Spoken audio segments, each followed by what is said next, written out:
there, welcome to this month's training on annual site monitoring preparation. If we haven't met before, my name is Leeza Woodbury. I am a registered dietitian and the owner of Nourish Partners. I have had a fun trajectory in the school food space as a menu planner, assistant director, school food director, and now consultant. So we always like to say that the information shared in this course is based on general federal guidelines and best practices based on our experiences working in the school food space. So if you do have questions specific to your program, please consult your supervisor or your state agency. What are today's objectives? Well, today we are going to understand what is observed during the annual site monitoring, specifically for the school breakfast program and national school lunch program. And we're going to be able to identify key areas to prepare for your upcoming compliance visit. So the information in this training might be a refresher or could be completely brand new to you. Either way is totally okay. We're here to learn together and reinforce and refresh information that we may already know. All right, let's dive into key information you need to know for annual site monitoring. So what is it? Well, site monitoring consists of in-person visits to the school sites that are serving meals under the federal meal program. They're typically conducted by the food service director or some sort of management level staff within the department. What programs are monitored? Well, in this lesson, we're specifically referring to the SBP and NSLP. So these are your traditional breakfast and lunch programs during the school day. Other federal programs like the after-school snack program, CACFP programs do have different monitoring requirements. So I just want to reiterate, this is specifically talking about breakfast and lunch monitoring. Now, when does this monitoring occur? Well, the site monitoring for the SBP and NSLP is required annually for all sponsors with more than one site, and it needs to be completed prior to February 1st each school year. Which programs are monitored? Well, as I mentioned in the previous slide, we're talking specifically about lunch and breakfast. So for the lunch program, all sites that are operating NSLP need to be monitored annually. So all of those sites with lunch will be monitored. Now for breakfast, it's a little bit different. So only a minimum of 50% of the sites that serve school breakfast need to be reviewed each year. Then you alternate year over year to make sure that all the sites are covered every other year.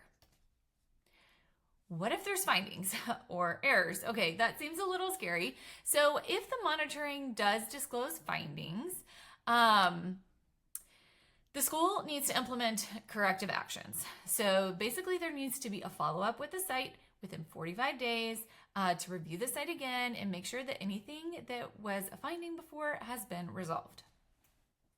And where do these reports go?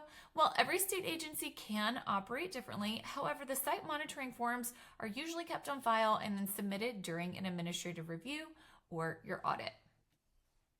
So let's recap that site monitoring real quick because that was kind of a lot of information. So basically, schools that are operating the breakfast and lunch program require in-person site monitoring each school year. We have to look at 50% of breakfast sites and we need to look at all sites serving lunch. The forms are created by your state agency. It's completed annually by February 1st, and the monitoring typically is performed by the management team in the food service department. If there's errors found during the site monitoring, these are called findings, and those findings need to be corrected by taking corrective action. The site needs another site monitoring within 45 days if there are findings to make sure the changes have been made. All right, so every state may use different forms in different formats. The content is generally the same, but be sure to use the most up-to-date documents when the site visits are conducted. So, site monitoring, what is the goal of the site monitoring? Well, the overall goal of site monitoring is to make sure that we understand the rules and regulations and that we're prepared for administrative reviews or audits. We also want to be able to identify those key areas where teams may need additional training. This is a great opportunity to see how the kitchen and the site as a whole is operating. What can you expect when you have a site monitoring? Well, you may be wondering, what topics are they going to cover? What are they going to look at? Is it like a health inspection? Is it something different? Well, the site monitor is going to ask you and your team some questions. They're going to ask to see specific documents. They will observe meal service and take some notes. And they will ask someone at the site who's a representative to sign the form. So there's 6 key areas that are typically looked at during an annual site monitoring. The first one is the implementation of policies and procedures. So let's dive into that before we move on to the others. So the implementation of policies and procedures includes the meal count and collection procedures, which basically outlines how you identify reimbursable meals, how you serve non-program foods, how you manage field trips, how you deal with any prepaid or unpaid meal charges, and if there's any backup staff that are trained in the meal program. It's also going to take a look at your HACCP plan, or your Hazard Analysis Critical Control Points. Basically, is what you're doing as a team, matching the day-to-day written policies and procedures for your program.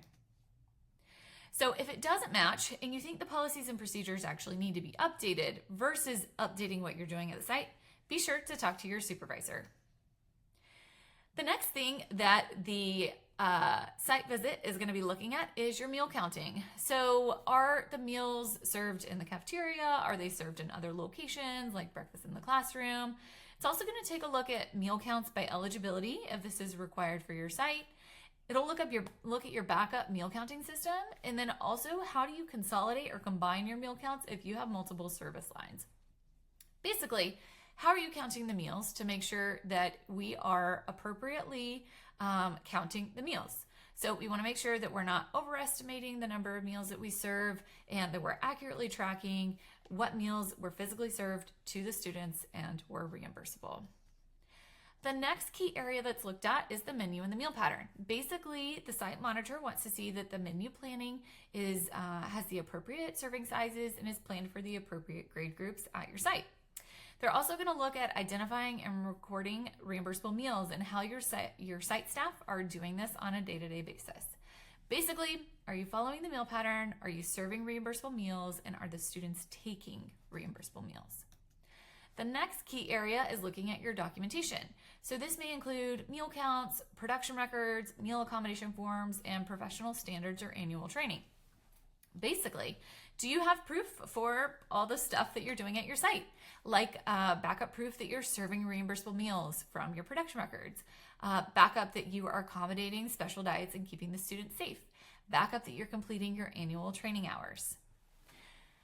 The next thing that's going to be looked at is food safety. So this is looking at health inspections and permits, seeing that if these are posted, if these are up to date, looking for thermometers for food temperatures, thermometers inside your equipment, and lastly, making sure that your HACCP plan is being followed. Do you have logs for temperatures and chemicals?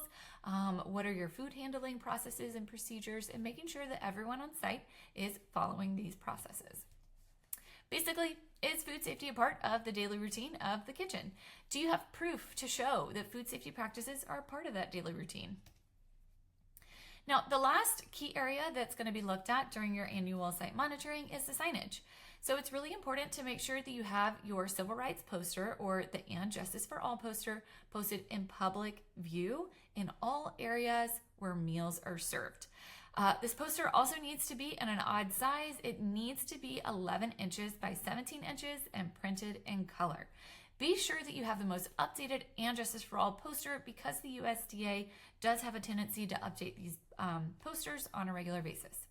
You also need to make sure that you have your most recent health permit and most recent inspection posted and available in public view to your customers. You also need to have your food safety certification for the team on site. Your wellness policy needs to be available in public view. The most up-to-date menu of what you're serving for both breakfast and lunch needs to be posted. If there have been changes to your menu, then those need to be corrected on the menu that's posted to the students. You also need to have your offer versus serve or serve signs. These need to be posted at or near the beginning of the serving line. And you also need to have your logs available for all of your equipment and your food temperatures. Basically, are we providing the public with important information about the school meal program that's required? And I want to say that maintaining compliance is actually much easier than trying to implement all of these things right before a site visit. So this is a lot of information, and it can be kind of overwhelming sometimes when trying to prepare the food, order the food, make sure that you have enough staff and everything in your kitchens while maintaining all of the pieces of compliance that need to be in place. So what are some tips for success for a good site monitoring and to maintain that compliance? Well, the first thing you can do is you can perform self-monitoring before the annual site visits. Maybe ask for a copy of the monitoring form so that you can walk around your kitchen and look at maybe 1 or 2 line items each week and see how your site is doing. You can also work on training your current and new staff on site requirements so that you have an extra set of eyes so that everyone in the kitchen, like we're doing in this training right now, can understand what are those key areas that are going to be looked at during the annual site visit. You can also set up your kitchen each school year at the beginning of the year with all of your necessary items. Take an inventory of signage that you may or may not have, make sure you have fresh logs, that your procedures are up to date, and that everything is available in your kitchen that is required based on your state's site monitoring form. You can also ask for a pre-site monitoring visit from someone in your department for feedback. Think of it as, just a check-in before the official site monitoring. And lastly, you can focus in on one topic area per week to avoid the overwhelm of trying to make sure that everything's in place. And when in doubt, reach out. It's always great to ask questions to your supervisors and other colleagues within your department to work together and see what policies and practices work best for your sites. Be sure to track your annual training hours. Here's the key area and subtopic codes available for you. And thanks as always, and we'll see you soon.